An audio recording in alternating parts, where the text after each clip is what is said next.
Through a Scottish Prism, the programme that is unapologetically pro-Scottish independence and anti-Westminster rule. Everything we say here is viewed through a Scottish Prism.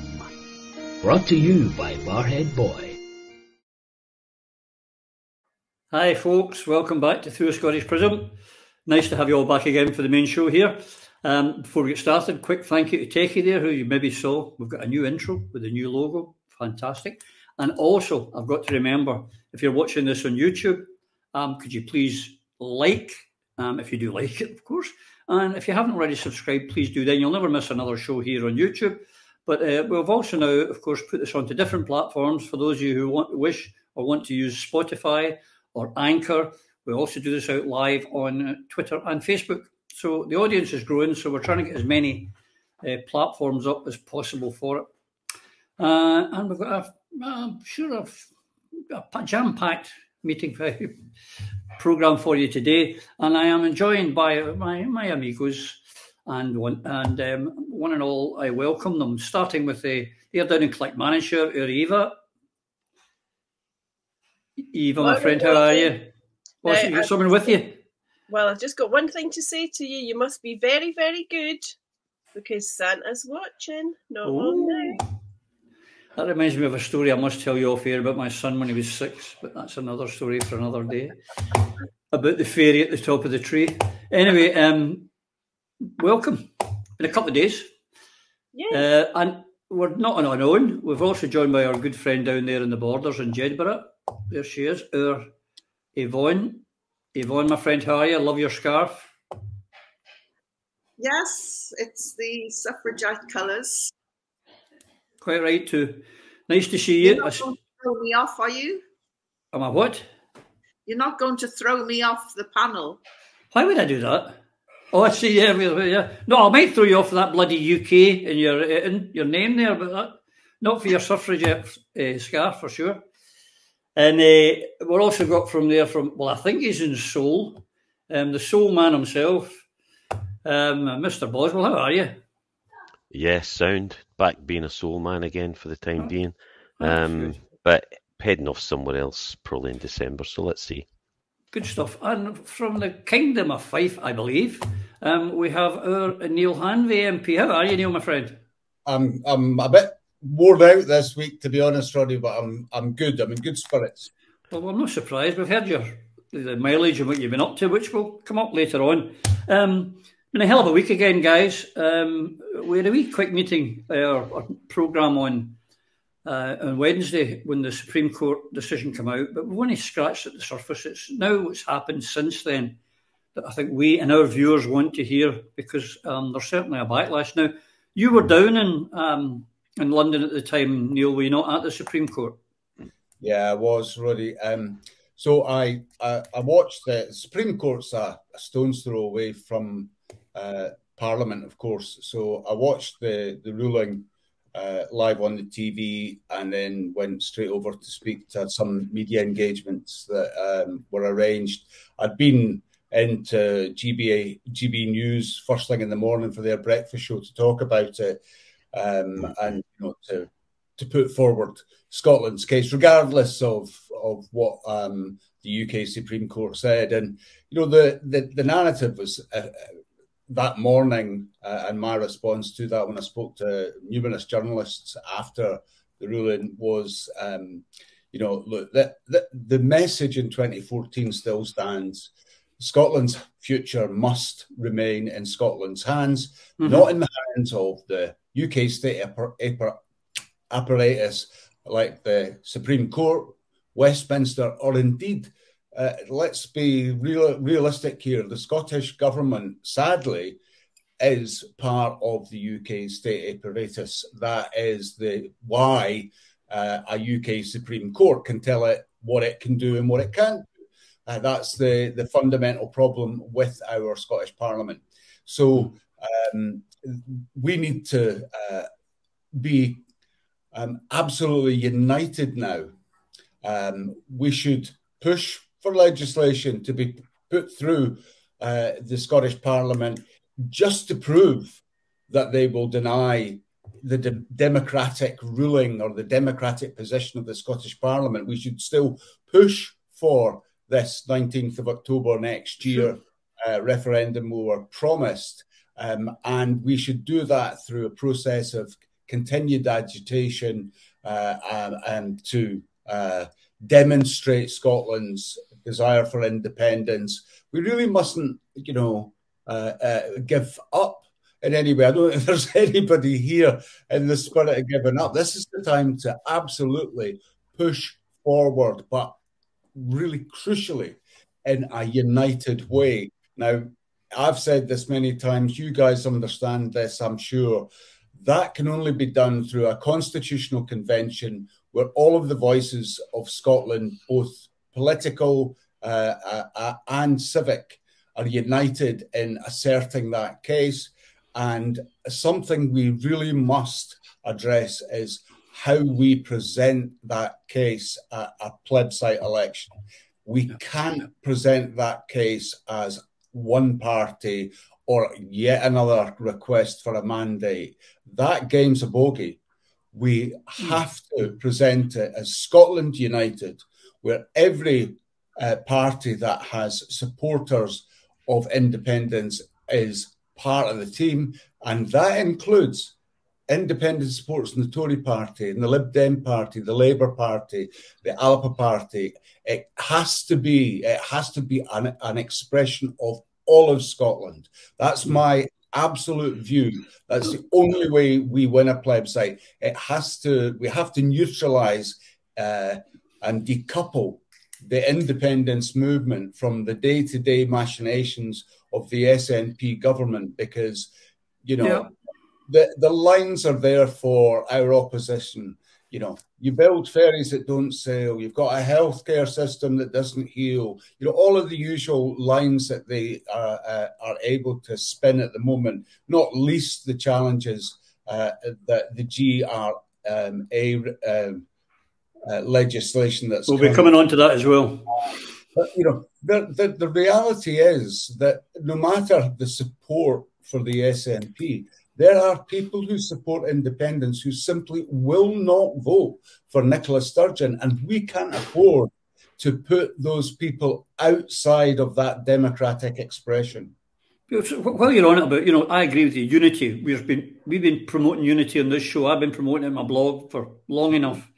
All rejected. So I assume this momentous day on Wednesday down in London for Scotland, which grinds, probably the most momentous day since September the 18th, 2014, which in itself was the most momentous day since 1707. So I assume, Neil, when you were standing there was 58 Scottish MPs standing with you shoulder to shoulder for that momentous moment for their nation of birth. Would I be right, wrong, or a donut?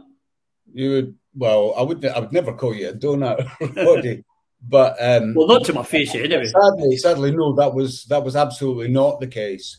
There were the usual suspects were there. I know the ones that I saw. I probably missed a few, but it was a smattering of Scotland's MPs that were there for the judgment. Did we get into double figures?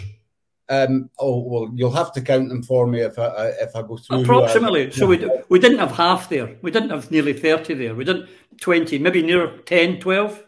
I was less than 10. So there was Comrie was there, Philippa was there, John McAnally, Douglas Chapman, Ronnie Cowan, I think, Anne McLaughlin, and I think that was that. That was all I saw. Yeah, and of course it was Kenny's week off. You do week on, week off. We should say for everyone. Kenny's week up here, and he was busy campaigning for Scottish. He was. He was. So we don't. When we're back up the road, we're busy either in our constituency or doing Wee Alba book events. We don't come up here for a week off. We make sure that we're working hard. Oh, I know that. Hey, you're not under inquisition here, my friend. We know how hard you work. We do. Phil, so for this momentous time for Scotland, it's the core policy of the Scottish National Party. It's their main thing. And from what we're hearing, half a dozen of their MPs bothered to turn up to hear what was going on. it doesn't exactly fill you with joy that they're really on the case. No, and it's bitterly disappointing. You know, this fallout we're having just now. I don't see, other than the list that Neil just read out, most of those people are actually people I would have some faith in to continue. If and on this condition, if they have the courage to get together and stand up and do the right thing. If they don't, even Nicola, I mean, when you see how Nicola runs roughshod over everyone, and we've talked about this many times, it takes courage to stand up. And there's an argument, well, it's about timing, but sometimes you just have enough. And you look at the situation Neil and Kenny were in, and they said, you know, this has gone too far. We have to stand up and do the right thing. Why more didn't do it at that time? You could put the argument down, it's a bit of timing. Probably a more valid argument is they know what side their bread's buttered on, and many of these people are in a role that they are making more money than they will ever make in their life, because they're just not, no disrespect, but a lot of them are delusional. They think they're going to make all this money because they've been an MP. They don't realise when you stand against the establishment, these blacklists that aren't supposed to exist, you're on them. And you're not going to do well. You're not going to get the options that the ex-Labour MPs or the ex-Conservative MPs get. You're supposed to be there for fighting for our cause and what matters. And I don't see much fight. That's the sad thing. I know all but one, I would say, of the list that Neil read out have in the spirit of what we're all about. They support independence. But unless they show it, I'm afraid they're going to have to suffer the same fate as everyone else. They'll have to be moved on. Pick your time, friends. Stand up and do what's right, because so far we're just not seeing that from the SNP. I mean, going back to your point, Phil, about if you go against establishment, the blacklist, etc. Just can you imagine if Alex Salmond did? And there's no disputing it, and it's not because we are particularly, but he's the giant of Scottish politics of all time. It's just not arguable. Now, if he'd been the leader of the Labour Party, the BBC and Channel 5 and Channel 4 and ITV, and they would have been falling over themselves to get the Alex Salmond show onto their screens. Yep. They would have paid millions to the man if he had been one of the establishment. And it's yet another, while those that attacked him for being an RT because it was the only option that was put in front of him should understand that. It was the Brits that didn't want, because he frightens the living daylights out of them. Correct, it's a disgrace. I mean, John Nicholson even said Alex frightens the horses. That's a compliment. You're fool. It's a compliment. I mean, that's what so disappointed me. And we'll talk about John, because he'd a wee and John I considered a friend when I was down there. He's But, you judge people by their actions, not their words. And we're looking at the current Nicola fallout that continues. And as obviously the Prism was reported, as I was, for our wee chat that we had on Wednesday. Yeah, Phil, with that, I don't know, because it was for those who don't know, we were in the Scottish Daily Express. Now, I don't know whether to be chuffed, because they say no, all publicity is good publicity, or embarrassed that it's the bloody right-wing press that are quoting us. Well, yeah, exactly. You should always view it with suspicion, because why would the mainstream media start reporting on this now? It's proven itself to be fully aligned against independence for the Scottish people, and has been easy on Nicola and her cabal since they started advocating the UK establishment position. I mean, if you want proof of that, see the SNP payments to keep the MSM, the mainstream media, afloat, instead of creating a truly independent media. And bear in mind, the National's owned by Glasgow Herald, owned by Herald and Times Group, owned by NewsQuest, which is in turn owned by the American mass media holding company Gannett, a world player that keeps to retain the status quo. Then you get the SNP MPs, as the ones we've talked about, advocating the UK position on defence, wearing fatigues and playing toy soldiers instead of removing nukes from Scotland. Then the SNP creating division of Scotland by focusing on GRA and trans rights instead of independence. Then the SNP dividing the Yes movement with these radical policies that are not acceptable to the majority of Scots. And we know there's fine issues here. We are not anti-trans. We'll support the trans people. We all do. it's the self-ID that's the issue and how they're applying it. Then the stitch-up of Alex Salmond, which needs to be exposed in all its tawdry detail to clear Alex and remove those who are controlled by the state from the head of the SNP. Then there's the refusal to work with indie parties, instead work with the unionist parties like Labour, 2 votes SNP. The list just goes on and on. You know, that's why we have to get people, we have to get the likes of Philippa and and almost everyone that Neil listed there to listen to us and stand up. The cracks are appearing. Now is the time.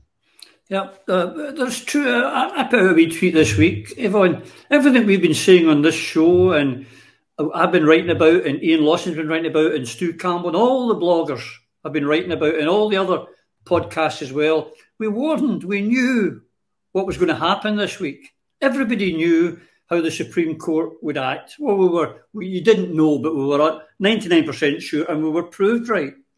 Now, what got me, I don't know about you, Yvonne, but was when the First Minister was questioned immediately after it by the media. She was like a deer in the headlights, and it didn't take a genius to work out. Not only does she not have a secret plan, she has no plan. She didn't know what to do or say. She just waffled. There was no substance or plan, fallback position, anything, was there? Absolutely not. I mean, there's just no plan B. That is the reality. And, you know, I totally agree with what Neil was saying, is that we must present a Scotland united. But of course, we do need a figure to rally behind. And whether people like it or not, when you mention Scottish independence, there's only one name up there, and that's Alex Salmond. You know, today he's talking about Scotland's future in Scotland's hands.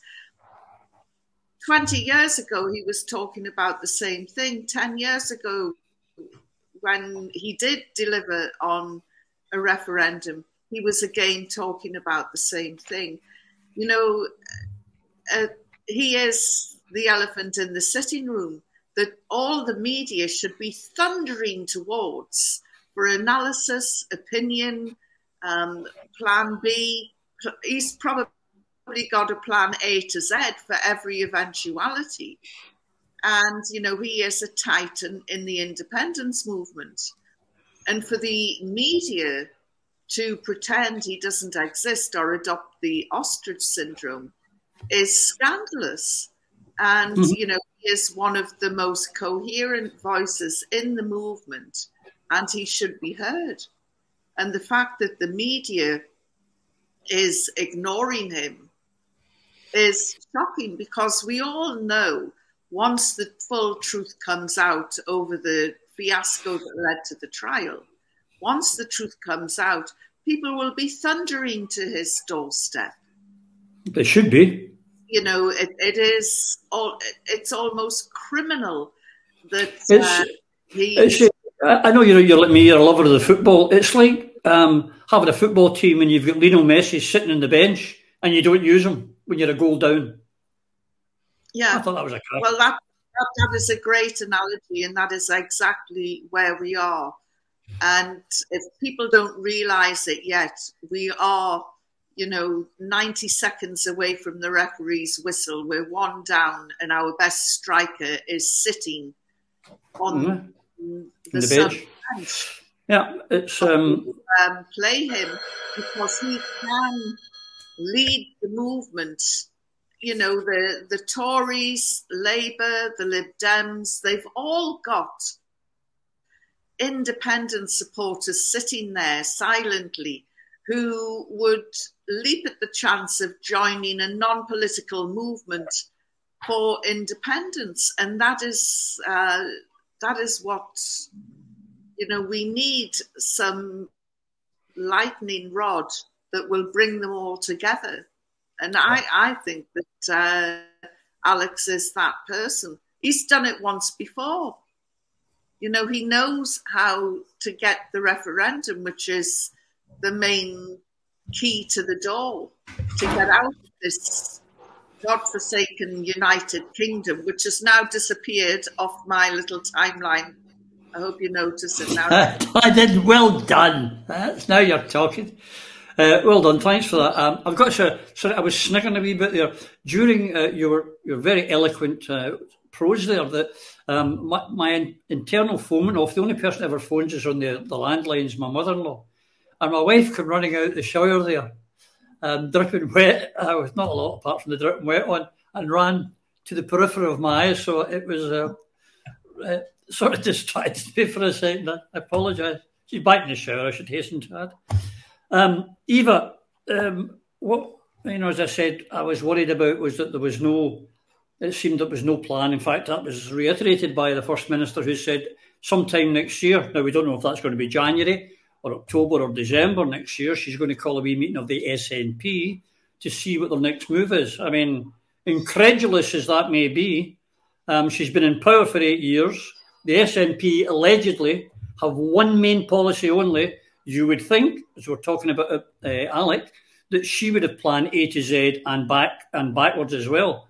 But to just sort of, time's on our side at sometime next year, it's just quite disdainful to the Scottish people, is it not? Yes, indeed. Not for the first time, Roddy. I take my hat off to Neil and to Kenny for their magnificent efforts. And, were it not for the two of them, and I paraphrase, because history always repeats itself, Winnie Ewing and Oliver Brown, when that shiver entered the House of Commons looking for a spine, when Neil and Kenny are not there on the Scottish benches, the spine is not to be found and the shiver flies back out the door again. And that's the way it is. And that is such a sad indictment. In terms of plans, I think I say this on every episode that we do here, Roddy. As a lawyer, when you're waiting for a court's verdict, you have multiple plans and strategies because you've thought of the position, you've thought of the possibilities, and you've analysed the forum. Now, obviously, we know that Alex Salmond is a consummate gambler. He loves the horses. And when he wins on the horses, it's because he studied form. He knows his stuff. He knows where the going is good. He knows the territory, and he can manage his expectations appropriately. Nicola Sturgeon is not a gambler. She's a manager, and she ran out of ideas a long time ago. So what she should do is what most of us do, watch and learn from the master. There are multiple plans available for her if she simply takes the time to read them. She can pick up her phone and have a look at her Twitter feed and see the Constitutional Convention or the Independence Convention is needed. She could phone around her pals and set it up to sit literally tomorrow. She could announce in some, fancy press release that she's reiterating and reaffirming Scotland's right of self-determination. She could refer to the golden thread of the claim of right running through centuries of Scottish political history. She could refer to the people in Scotland who are in dire need of the change and the improvements to their lives and to their daily grind that Scottish independence will bring. There are many, many ways that she could proceed. But what did she do? She chose the one thing she ought not to do. She spoke about her party having a partisan party conference. What Scotland needs, as we've all said so many times before, is Scotland united. Scotland united cannot be defeated, but Scotland in disunity at the moment, I would lay that problem fairly and squarely at the front door of Bute House. So what Nicola needs to do is unite the movement, but unite the movement with a sense of urgency and with determination and, really be courageous for once. Stop kicking the can down the road, because we don't just need unity, we need action now. Not next month, not next year at some indeterminate time when it comes up her hump, quite frankly. We need it to happen without delay. Now, she's got a government, she's got a party populated by people who are supposed to have been working on independence for some lengthy period of time. She should have a strategy. There are plans available from other sources. What she has not got is any excuse or any reason or any justification for putting any of this on ice. She should have had her homework done. The fact that she's not done it, I would have said, is justification for her passing the reins and handing the job over to somebody more capable than she is. But if she wants to make amends, she addresses the issue urgently, without delay, and she creates unity within a movement, within a people, not within her party, because the SNP is not and has never been the movement, nor will it be so. But she could be the leader where she's determined to have a non-partisan outlook and to look at Scotland's interests, not the interests of Nicola Sturgeon or her party only. Neil, on that, at one point during her speech, she was talking about, I am she took for once the title, although she's never, I am the de facto leader of the Yes movement, which has not exactly been de facto leading it or leading it in any other bloody way. So she was claiming that, but at the same time, she was talking, as Eva's alluded to, about her party and, the vote for them would be a vote for independence. And then the following day, her closest and dearest were sort of shifting the ground to say, well, actually, basically what they were saying, Neil, or correct me if I'm wrong, one more mandate and we'll go for a referendum. Yes. Yeah. I mean, we're back to square one. Well, let's start with the first point you made there, Roddy, and then I want to make a few points about some of the discussion that's just been had around the panel. If you are the leader of a movement, where have you been at all of the rallies that I have attended and spoken at over the last year and beyond? But in the last year, in the lead up to this, where have you been? I haven't seen Nicola speak at anything that could be called a Yes event. And when I've been at those events, we make sure that either Kenny, myself, Tasmina, Alec, Chris, somebody can cover an event and speak at an event on our behalf. Eva is another one of that crew. We're always making sure that somebody's voice is present. And I'm not talking about We All Up a Book meetings, obviously they're led by us, but events that are organised by Yes groups and all under one banner. And the SNP have, Stephen Finn's been in, and there have been a few others, other events. Chris Law, I think, was at the Edinburgh one I was at recently. But they're in and they're out in a flash. And I would have thought, and Phil will have a view on this, I'm sure, but would it not be normal or expected that those events would be wall to wall with SNP MPs beating the drum for Scottish independence? So that's the first response to that. But I want to pick up on a couple of points about the day after, or actually the day of the Supreme Court judgment first. So Ian Blackford's gambit immediately after was to invite further humiliation. In my view, I thought it was a very foolish move to invite humiliation by asking the Prime Minister to make a comment on the ruling of the UK Supreme Court. I mean, that's like saying, can you come into the chamber and insult us a little bit more? And that began because he didn't come himself. He sent his Union Jackie in to respond. And so we had the ridiculous situation of a party that is in the minority, a significant minority in Scotland, telling Scotland its place to the party leader in Westminster of the party here in the majority, who control Scotland's, or supposedly control Scotland's massively powerful and devolved administration. And so the next morning, I had came back down to Westminster after speaking in Edinburgh because I had a transport question. And when I approach any issue that I need to raise, I always try to make sure that I argue that position from Scotland's interests and why it is counter, if it is, to Scotland's interests, and that it's not my job, as far as I'm concerned, to dot the I's and cross the T's of Tory policy and ask them wee polite questions about, well, could you move this widget from there to here, or what about taking £5 from there and placing it over here? That's not my job. My job is not there to assist in the administration of the United Kingdom. But so my question was absolutely straightforward.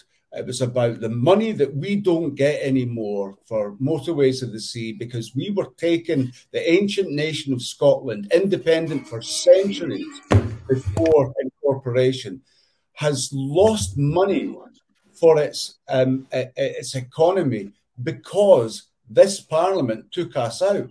And I sent a very strong message at the end of that to the UK government that they can say no at every turn, but we will say yes, yes, yes. And, then I listened to, in that question time, I listened to Alan Brown and Gavin Newlands, and they're just asking, they're doing exactly that. They're just dotting the I's and crossing the T's, a Tory policy. There's no challenge. There's not really any particular Scottish element to the question. And I'm just so tired of it.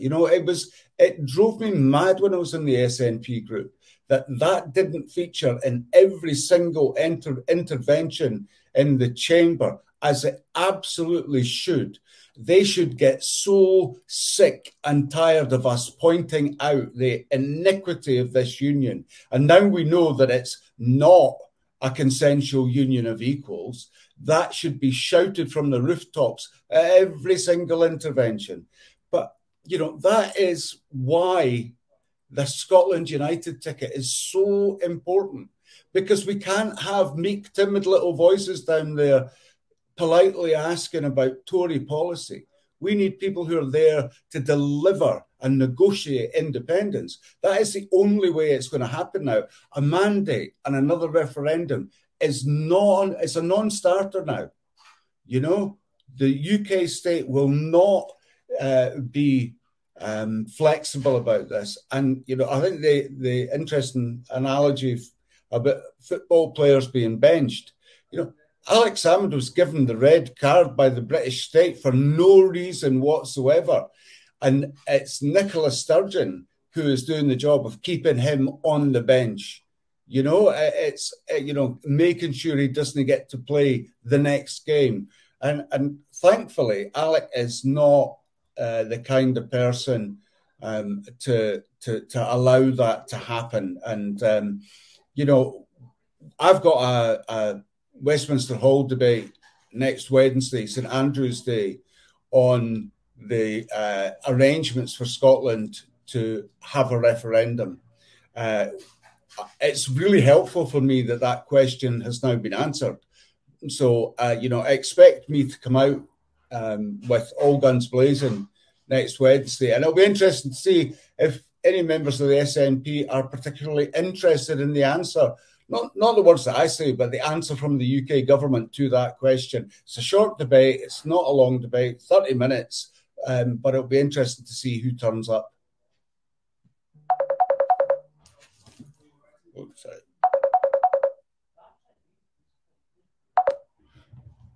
So that was just a call. Roddy, you're mute. There we go. I forgot about that. Press the button. I was just suggesting, Neil, that if we were talking about Alec earlier being a gambler, I don't think he would bet on anyone from the SNP staying to hear the answers. But that's just my cynicism. Phil, I don't think they will, because I genuinely think they've been told not to speak to me. Well, that was a question I was going to ask. Just a quick yes or no. You were on the same platform on Wednesday as Nicola Sturgeon and Tommy Shepherd. Did either of them acknowledge you, say hello, thanks, let's be united, anything to give you encouragement that they were starting to behave like adults and standing up for Scotland instead of themselves? Well, Nicola didn't acknowledge me. She did. She looked over her shoulder, saw me, and then turned away. And that's expected for a number of reasons. Tommy has always been reasonably decent, and of course, we said hello to each other, and I congratulated him after the speech, and he made a very similar point to me about unity that's now required. So there are folk like Tommy who get it. It all comes down to courage at the end of the day. And the one that didn't say hello to you, it comes down to her. She's the one that broke it. She's the only one that can fix it. That's the reality. I was never confused, Roddy. I was never, ever confused about the purpose of our votes in 2015 to send our MPs down to Westminster. And I know that some others have never been confused about their purpose to be there. Douglas is a pal. So, I know he's absolutely true to that vision.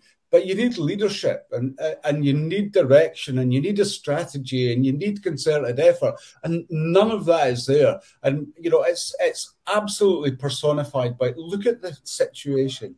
Scott at Westminster this year is Stuart Malcolm MacDonald. That's who got the award. The person who said, we mustn't use the words shackled. Or, I mean, how submissive can we get? I've heard he's very submissive. Stuart loves being in Westminster. He adores it. He thrives on it. He swans about the place like the big I am. He's not got any interest. I can say, he's never told me, but I can see he has no interest of losing his place on the green benches in Westminster. He just treats it like a holiday camp, but, it's been the way he's worked out all his life. That's what it is. He thinks he's on holiday. Which brings me on to my question, Phil. It's absolutely heartbreaking, Roddy. Oh, I know. That's why we're all here. Phil, that was the other thing that came out. As we said, that decision in the Supreme Court said, you're not a colony, but you can't make any decisions to get away from the union. But you're an equal partner, but just shut up, get the back of the bus and do as you're told. And yet, what gets me is that so many of the SNP faithful have managed them. Malcolm, as he's been now been christened by our Neil, Malcolm MacDonald, Pete, my friend Wishart, and several others, denying that Scotland's a colony and attacking people for daring to suggest it. If you believe in independence and you're fighting for independence, and that decision comes out on Wednesday, you should be like us here, enraged, angry, and disgusted. You shouldn't be protecting and speaking up for the people that are colonising you. Am I right, Rang, or a donut again? It's betrayal.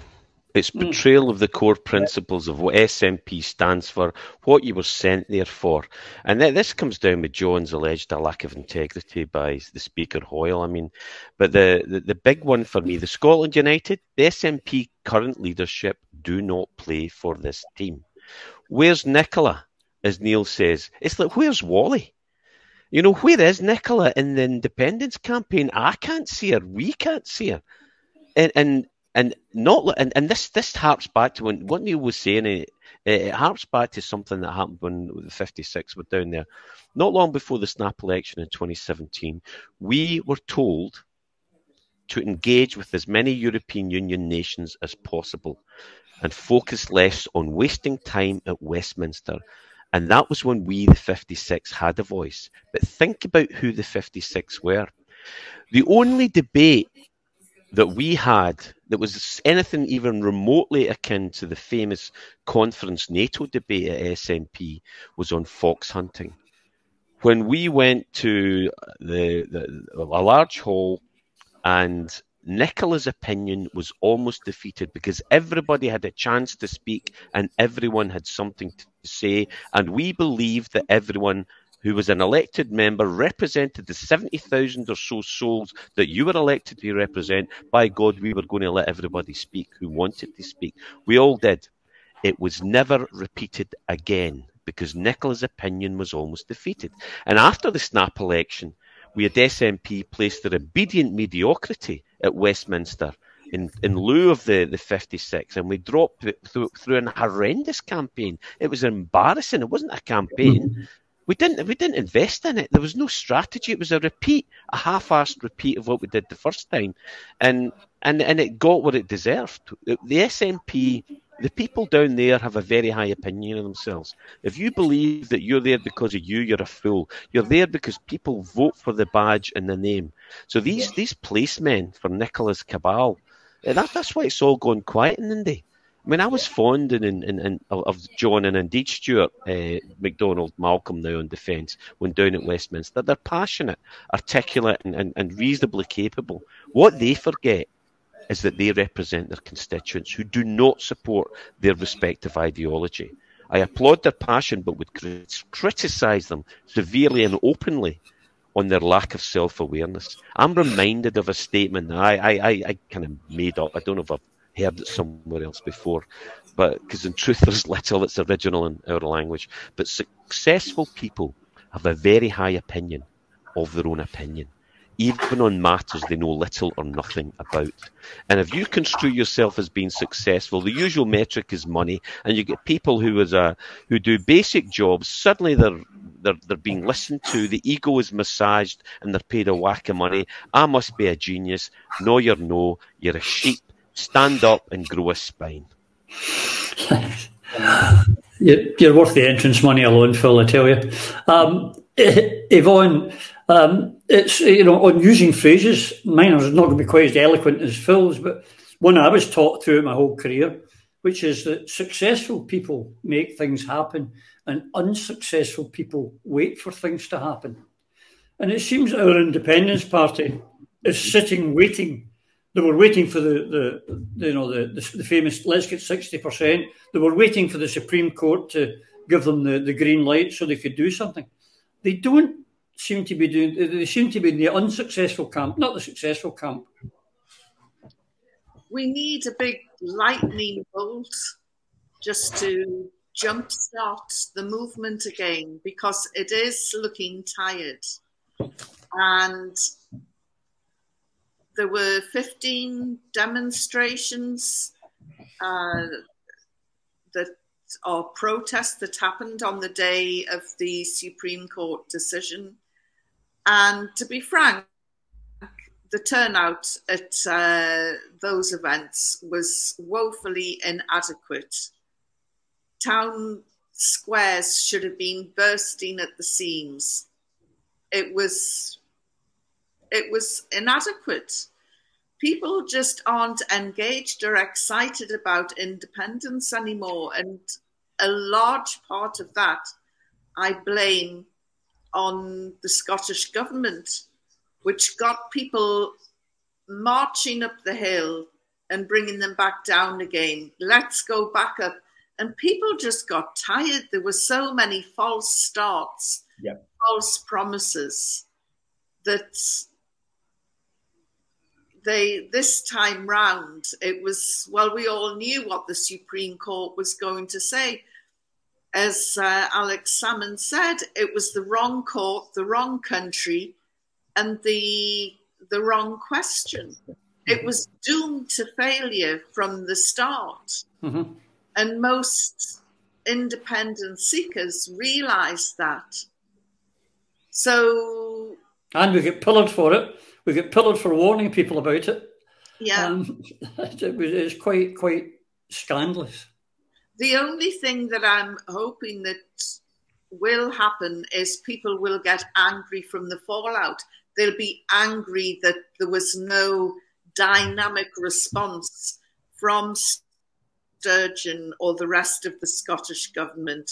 We've just heard from Neil how lacklustre the SNP is in Westminster.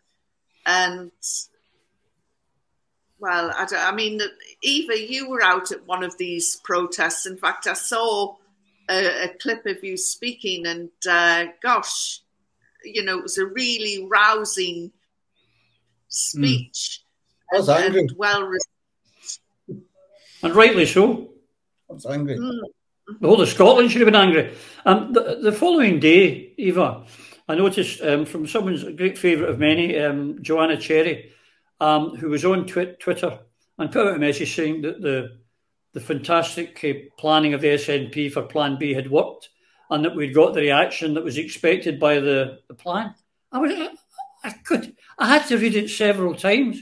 It had nothing to do with the SNP. There's been a surge in support, and we're going to come on to that. In fact, Techie, can you put up the result of it was taken within a couple of hours of the Supreme Court decision, Eva, opinion in Scotland. It was a telephone poll, which is very accurate because people don't have to look into the eyes of the person asking the question, so they're more likely to tell the truth. Techie, can you put up that poll? There we have it. Excluding no's, people that would vote for the SNP, a general election would lead to Scotland leaving the UK, 60%. And would they vote if they thought it'd be used as a mandate for independence from the UK government? Again, 61%. Now, I understand why, and it will be a temporary, it will slip back again. It's just it's almost an immediate reaction. But none of that was planned by what happened in the Supreme Court, or am I missing something? You're not missing a damn thing, Roddy. I've said this before. I delivered my first SNP leaflet when I was in primary school in the 1960s. So I was a supporter of the SNP for more than 50 years. I get my bus pass next month, right? I delivered the Scots Independent with my mum in the 1960s. And at every election between then and now, I've wondered, as has every other independent supporting person, what happens if we don't do it this time? So if I've wondered that as a child, a teenager, a councillor for the SNP, a supporter of the SNP, a member, a fundraiser, a contributor, then if I've had those concerns and those worries, and I've tried to, worry and focus on what might happen, then all the more ought the leader of the movement, as she considers herself to be, to have had plans in place. And the proof for me that there were no plans and there were no briefings and no press releases and no instructions and no advice to the activists on the ground or to the SNP councillors who were going to have to look in the eyes of the disappointed electorate was when I was in Stirling on Wednesday night. The event was reasonably well attended for all that it was a Dreich night, but the introductory speech was made by Big Pal Chick, who's a Green. He said a few words. Alan Smart arrived, did a wee song, and then I spoke. Within the crowd were the leader of Clackmannanshire Council, who is an SNP councillor and who is also employed by Keith Brown, my MSP. Beside her stood the Provost of Clackmannanshire Council, who is an SNP councillor, and beside them stood another 3 SNP councillors from Clackmannanshire, 5 SNP councillors. All 5 were invited to speak. Speaking required walking up 5 steps and standing addressing a crowd of possibly 100 and odd folk. It wasn't going to be, some awful ordeal. It was pretty straightforward. And you would think if you'd have been a councillor for 10, 15, 20 years, it wasn't such a hard ask to get up and talk to a crowd of independent supporters about independence. But any of those 5 had the guts to stand up and say a few words. Hee-haw. Not one of them. No, me, no, I'm not doing it, looking down at their feet. And that is what's wrong with the SNP, because I'll bet you those 5 all had something to say and they all had their own private thoughts, but they knew damn fine the diktat had come out from headquarters. Keep your mouth shut. We're not wanting anybody stepping out of line, and for sure, we're not wanting folk in wee provincial places like Stirling, of all places, standing up and sharing a stage with somebody for Alba that can string a couple of sentences together. And that's wrong with Scotland. Correct, but also the other thing is they might not have spoken out, not because they've been given a diktat, but because they went, well, I better not say anything in case it upsets she who must be obeyed. So instead of doing that, I'll just say nothing, and that way I can't get into trouble. That, I think, was more likely. I don't even give them the competence of putting out a diktat to all the branches to say don't say anything. So I think it's more fear about saying anything. On that, all the messages that have come out with MPs, Neil, and high up people in the SNP, or people who are close to Nicola Sturgeon, saying, well, don't worry, the next one's just going to be another mandate. And, no, we're not, you're right, we're not a colony. It's sent all the wrong signals to Westminster. They're looking at us and thinking, I think our Eva said it many a time, we're not too weak and we're not too poor, we're just too bloody stupid. And they're looking at us and going, we can do anything we like to these jockos. They don't do anything back. And there's the internal market bill, which we have highlighted in this show, and other bloggers and other podcasts have highlighted a danger to Scotland, which the SNP have done nothing about. But what I want to ask you about was, I saw Sammy Wilson of the DUP, our Sammy, who used to be important when they needed the DUP, wasn't he? But he's not the only one. A lot of Tory MPs as well started in the House of Commons with all the things, trappings and protections there, have started attacking the Scottish Parliament. Not the nonsense that's going on in Northern Ireland, not what's happening in Wales, but they're attacking the Scottish Parliament to say, and they're trying to remove a brick. It's like attacking the NHS in England so they can sell it off. To me, they're attacking Holyrood, Neil, so they can bring back direct rule. The Tories have never liked devolution, and certainly not liked an SNP-controlled one. Yeah, well, I mean, they would do that. I spoke in the second-day debate on the autumn statement on Tuesday, and I set out, a very clear case that the autumn statement does absolutely nothing for Scotland. It restricts Scotland's spending yet again in real terms. It's there will be nothing from Westminster for Scotland, but it was always a challenging environment. When Alec was First Minister from 2007 to 2011, he experienced the global financial crisis in 2008. And from 2011 through to the IndyRef, he built up a reputation of a team who had a strong record and had a vision for Scotland. And that's what that Parliament provides the Scottish people an opportunity to do. That is, got to be the guiding principle. And at the moment, unfortunately, there are far too many easy lines of attack. But for Sammy Wilson, of all people, to criticise any party in any place in the United Kingdom about undermining or not having an efficient devolved parliament when his party are deliberately obstructing democracy in his own backyard, it's just risible. The whole thing is risible, Roddy. The fact that go back to that point I was making, the fact that we spend any time as Scottish MPs even entertaining those pernicious pieces of legislation like the Internal Markets Act and try to bend them to our will. I mean, you're kidding yourself on. We need a different. It's obvious we need to set out a different game. We need a different approach. It has to be Scotland United. It has to represent everybody. But that comment about about Joanna's piece. I mean, this Supreme Court ruling is helpful in some respects because it does tell us and the rest of the world exactly what is going on in the UK. But it's only useful if you've got a strategy to respond to it immediately, decisively, with power and conviction. And what we got was not even a bang, not even a whimper. You know, we got another speech from Nicola, which I have to say I have heard so many times before.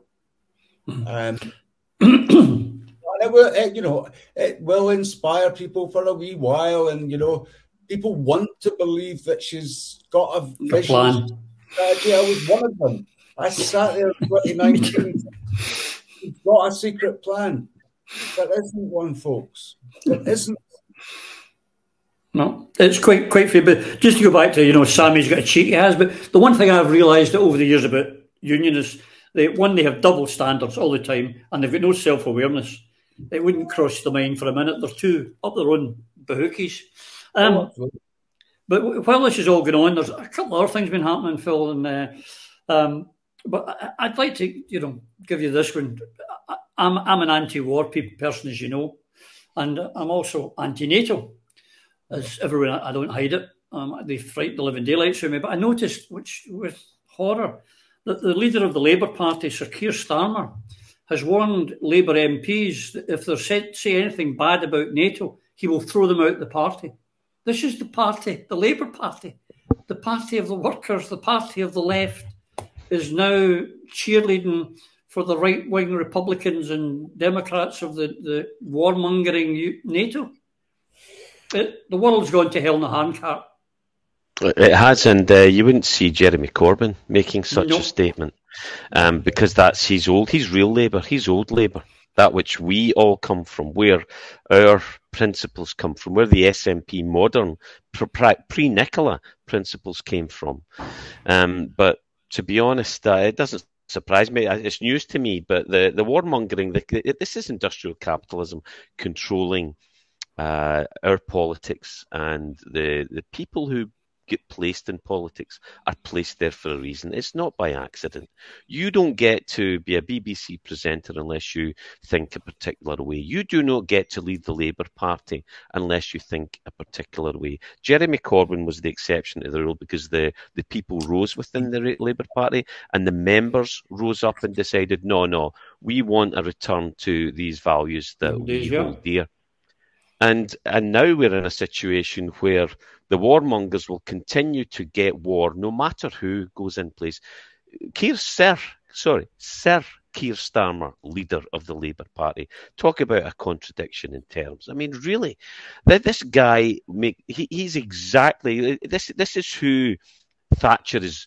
If she was still alive, she'd be super proud of this Sir Keir Starmer. He's a step up from Tony Blair, who she infamously quoted as her greatest success was New Labour. This is a continuation of New Labour, which is a continuation of the status quo, which means no change, which means death and destruction. It's a phrase I use all the time. It's like, we're not responsible for I'm not responsible for the British Empire. We still get this as a tiny wee nation that Putin's right-hand man once said nobody listens to anymore, yet we think everybody does. We still believe that we shape world affairs and that these idiots are speaking as the lapdog of the United States, industrial capitalism, and in truth the people suffer because we're the ones that went up the chimney, down the pit, worked the dark satanic mill and went over the top in our millions. So no, you're a traitor as well, Mr. Starmer. You've got no place in the UK, and Nicola, you can join them. Yeah, but you're right, Phil. The establishment decided when Corbyn got through because they didn't expect him to win the election, so they weren't prepared for it. From the minute he went in, same as from the minute the SNP or the Scotland in 2014 went into the majority, the establishment kicked in. But they did with Corbyn, and they haven't let up on the man. Now, I found his imperialism where he still wouldn't recognise Scotland's right, but he would for Palestine, he would for the United Ireland, and he did for Tibet and everywhere else, but not Scotland. So I couldn't abide him because of that. But the fact that they're still chasing him and still trying to beat him up, they must be, like with Alex Salmond, they're petrified of him because he's got things like equality and sharing, words that are absolutely alien to the right wing in the UK. But we're running out of time rapidly. And for the ladies here, my dear friends Yvonne and Eva, there's something I can't let go that I need discussed. And that was that the UN rapporteur reporter criticised the Scottish Government for not listening to female victims of violence on GRA reforms. Techie, can you stick up that video of a response by our First Minister? Right now, who want to access women-only spaces do not need a gender recognition certificate to do that. So let's focus on the problem, and when the problem is violent men, that is the one that we should focus on. In terms of the comments by the person from the UN, of course we will respond in full to that. I'm not sure the comments are quite as they were characterised in the question, but the Social Justice Secretary will respond in detail on the issues raised. Many of these issues have been discussed and addressed already by Parliament during stages 1 and 2 of the bill, and of course Parliament will have the opportunity to discuss the bill again at stage 3 of the legislative process shortly. Yvonne, there's a couple of things I want to take up on that. The first bit is where the First Minister says, implying that all of these things have been addressed, when the two big ones, the big one in particular, self-identification and the gatekeeping for women and children, has not been allowed to be discussed. That one, and also the admission that violent men are the problem. And while people like yourselves, you, Eva, and many other women and men like myself have been saying that, listen, this is leaving a door open for these violent men to abuse a law, look at ways of, safeguarding. And we've been called bigots and transphobes and homophobes and Nazis and Putin apologists and God knows what, because we've said, look, there is a problem here. You have a look at it at least, but they don't. Yeah, I mean, a lot of really decent, honest men and women have been demonised over this whole self-ID drama. And this drama has been so toxic and so corrosive and so damaging. It has destroyed the SNP from within.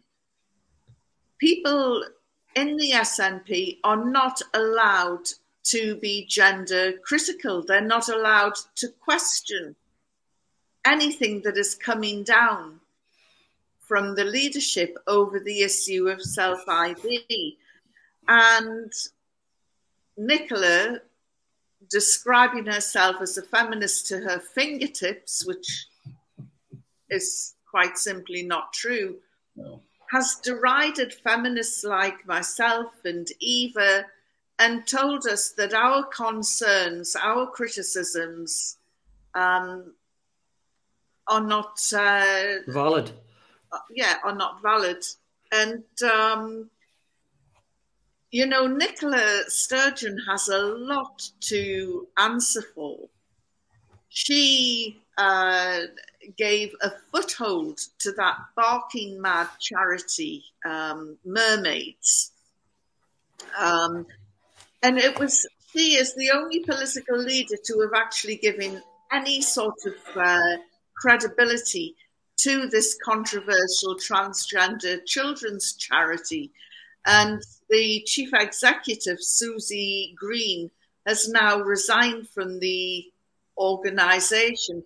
This is the second time it's been rocked because one of the trustees, Dr. Jacob Breslow, he was also removed. This charity, which has been heavily criticised for promoting potentially dangerous chest binding for children, is now being investigated by the Charity Commission. And I think that the whole scandal around Mermaids will open a lot of people's eyes. Let's hope that the First Minister, Scotland's First Minister, does start to roll back on this barking mad ideology that she has embraced full on. An ideology which is destroying the lives of children, which is wreaking havoc through households where there are teenage children. And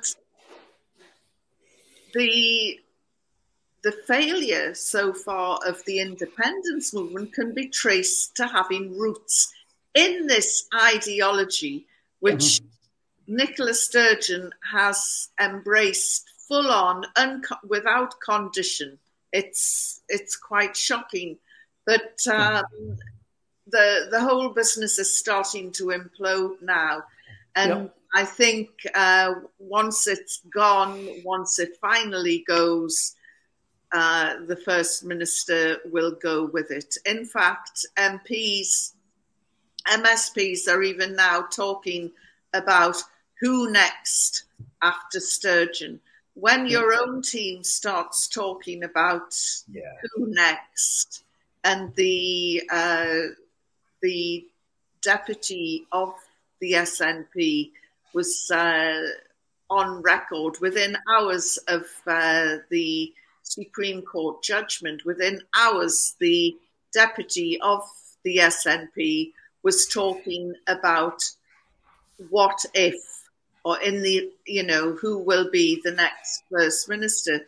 Yeah, they also made the first positive remarks about Alapa and ISP and saying that their votes would count. So, maybe someone's shown a bit of sense there. But the other thing, mermaids, if it does go wrong, well, and I hope it does, and I think you're right, Yvonne, it will. Well, John Nicholson, who we mentioned earlier, is going to be very upset. His favourite charity, he'll be angry. But the clock is kicking on, and Eva, I'd like your comments on this as well, because, Yvonne's been absolutely right. It's destroyed in many ways large parts of the movement. And if the SNP had shown the same zealotry for independence, I don't think we would be in Prism today. I don't think there'd be an Alapa party. And I think we'd probably be independent.